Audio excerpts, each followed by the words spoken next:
की आचार्य श्रीमती पूनम तिवारी बोल रही हूँ। आज हम पाठ 2.1 छत्तीसगढ़ लोकगीत जिसके लेखक जीवन यदु जी हैं। आज हम लोकगीत लोक परंपरा के आधार पर हम इसका वर्णन करेंगे।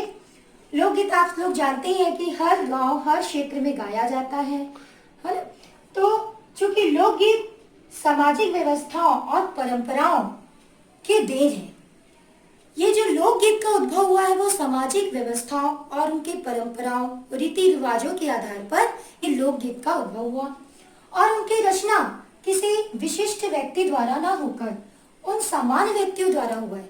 मतलब किसी एक व्यक्ति विशेष के द्वारा ना होकर सभी सामान्य व्यक्तियों के द्वारा हुआ है, सभी लोग के माध्यम से हुआ है, जिनका व्यक्तित्व पूरे देश तौर पर रूपांतरित अथवा समाहित हो चुका है। लोक गीतकार और लोक गायकों के माध्यम से पूरी जाति अपनी बातें सुर में रखती है। कहने का मतलब है जब एक समाज जब इस व्यवस्था को देखता है तो उसमें जो भावुक अभिव्यक्ति होती है, जो मौलिक अभिव्यक्ति व्यक्त होती है, वो स्वर के माध्यम पे अभिव्यक्त होती है।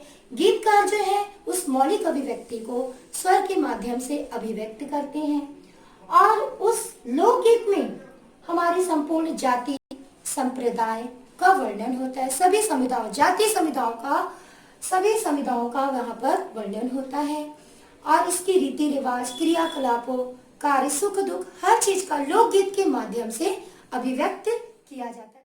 अगला गद्यांश हम देखते हैं। दिवाली के अवसर पर छत्तीसगढ़ी सुआ गीत गाने की परंपरा है। चूंकि लोकगीतों के सुख दुख और दोनों के समाजीकरण होता है, दिवाली के समय ये सुआ गीत गाया जाता है। छोटे छोटे बच्चे या महिलाएं सुआ गीत गाने के लिए हर घर जाती हैं। आप लोग ने भी खुद इस चीज को देखा होगा कि एक टोकरी में सुग्गा बैठाकर उसमें चावल रहता है और घर जाते हैं और ये सुआ गीत को गाया जाता है। तो इस सुआ गीत में सुख दुख दोनों का ही समाजीकरण होता है। मतलब सुख दुख दोनों पर आधारित ये सुआ गीत होता है। अतः सुआ गीत नारी पीड़ा की समूची नारी जाति की पीड़ा बन जाती है। यहाँ पर सुआ गीत के बारे में कहा जा रहा है कि जो नारी के सुख दुख के बारे में इसमें वर्णन किया गया है। जैसे देखिए, बहुत सुंदर एक कविता है, चंदा सूरज तोर पैया परत हूँ। यहाँ पर नारी कहती है, सुआ गीत की नारी कहती है, हे चंदा सूरज, मैं तुम्हारे पाँव पड़ती हूँ, है ना। पैया मतलब पाँव। तेरिया जन्म मतलब, तेरिया मतलब औरत, है ना। तेरिया जन्म झन देवे ना रे सुआ ना, मतलब अगले जन्म में मुझे स्त्री जन्म मत देना। तेरिया मतलब होता है औरत। तो वो सुआ गीत नारी बोल रही है कि अगले जन्म मुझे स्त्री मत बनाना। पहले गावन गारे टेरी बैठारे ना रे सुआना, जब धनी छोड़ चले बनी झार।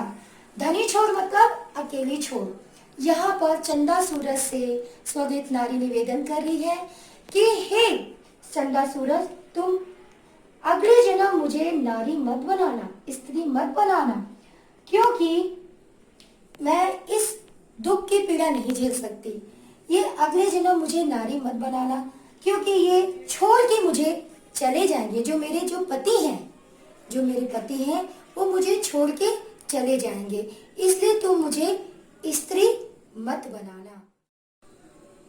धनी छोड़ बंझार मतलब, कहने का मतलब है कि वो स्त्री कह रही है कि जब मैं शादी होकर अपने पति के घर जब आती हूँ और वहां पर रहती हूँ तो खुद वो क्या देखती है कि उसके जब वो काम पे चल जाते हैं उसके पति, तो वो उसे छोड़कर चले जाते हैं। मतलब यहाँ पर लिखा ना, धनी छोड़, तो उसके पति चले जाते हैं। इसलिए वो कह रही है कि हे चंदा सूरज, मुझे अगले जन्म स्त्री मत बनाना।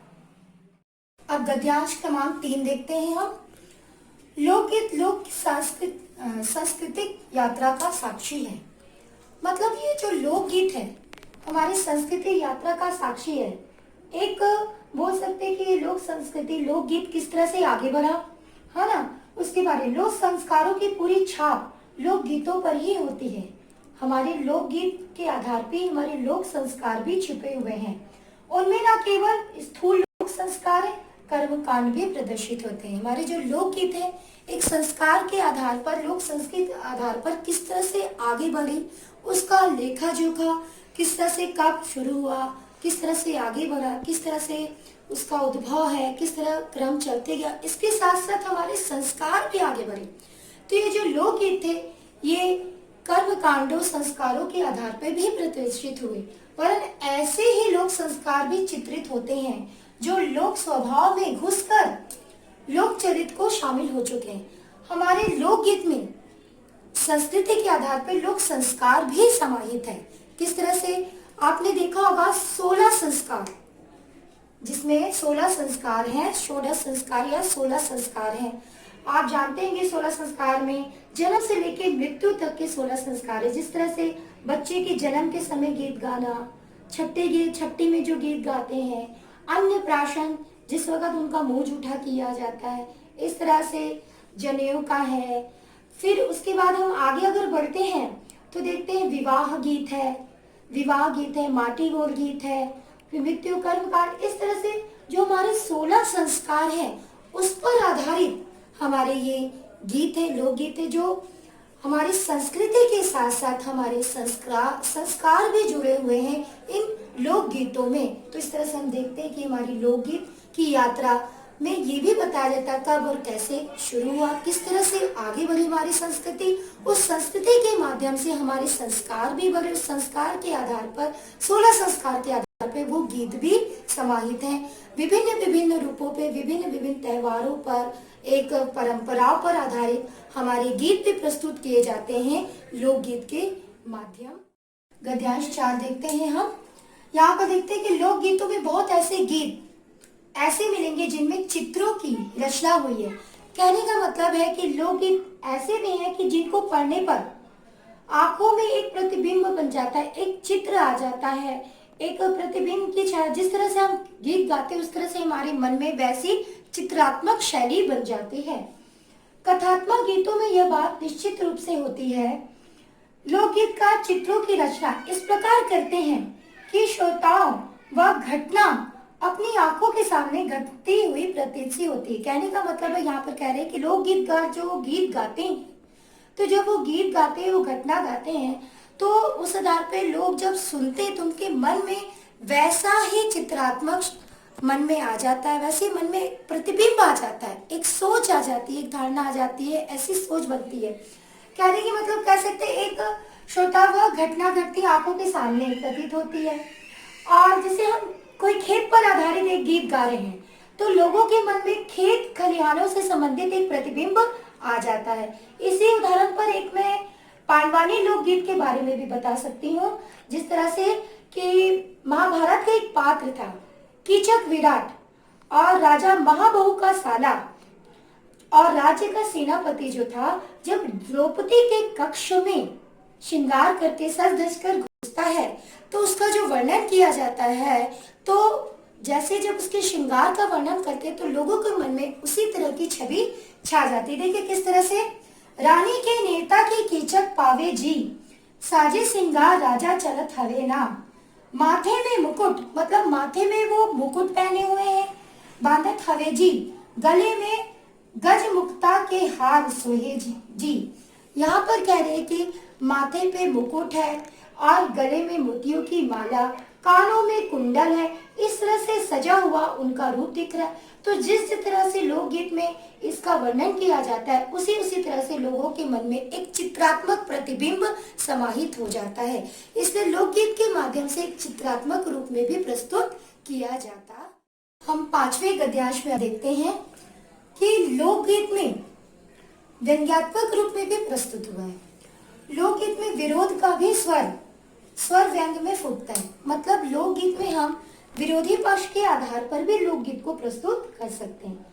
लोकगीत में जमींदारी प्रथा से पीड़ित व्यक्ति अपने विरोध का प्रकट करने का मौका ढूंढ ही लेता है। लोकगीत में जो जमींदारी प्रथा थी उसको बताने के लिए भी लोकगीत के माध्यम से भी प्रस्तुत किया जाता है। यहाँ व्यक्ति अपने विरोध का प्रकट करने के लिए लोकगीत का ही एक स्वरूप लेता है, व्यंग के आधार पर प्रस्तुत करता है। मड़ई के समय राउत अपने दोहे में ठाकुर को भी नहीं बख्शता, मतलब मड़ई मतलब मेला, मेले के समय जो राउत लोग हैं वो ठाकुर ठकुराइन को भी नहीं बख्शते हैं। इस आधार पर एक व्यंग के आधार पर कहते हैं, किस तरह से क्या कहा है, गाय बैला के सींग माँ, गाय बैला के सींग माँ में हाथ देखो माटी, मतलब गाय बैल के सींग में मैं देखता हूँ माटी।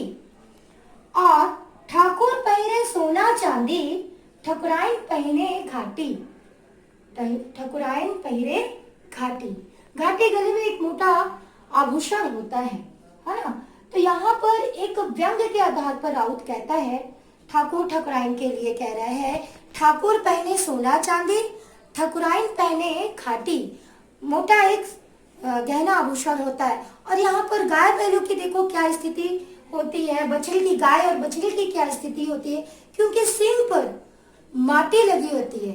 एक व्यंग के आधार पर राउत लोग इस लोकगीत के माध्यम से बता रहे हैं कि आज ये जमींदारी प्रथा को व्यंग के आधार पर प्रस्तुत करते हुए कह रहे हैं कि जो ठाकुर ठकुराइन है उनके वेशभूषा का वर्णन कर रहे हैं कि ये लोग जो सोना चांदी पहन रहे हैं और ठकुराइन जो है गले में सोने की हंसली जैसा आभूषण पहन रही है, और गैया और बछड़ी की क्या स्थिति, जो माटी के उनके सींग में माटी लगी हुई है।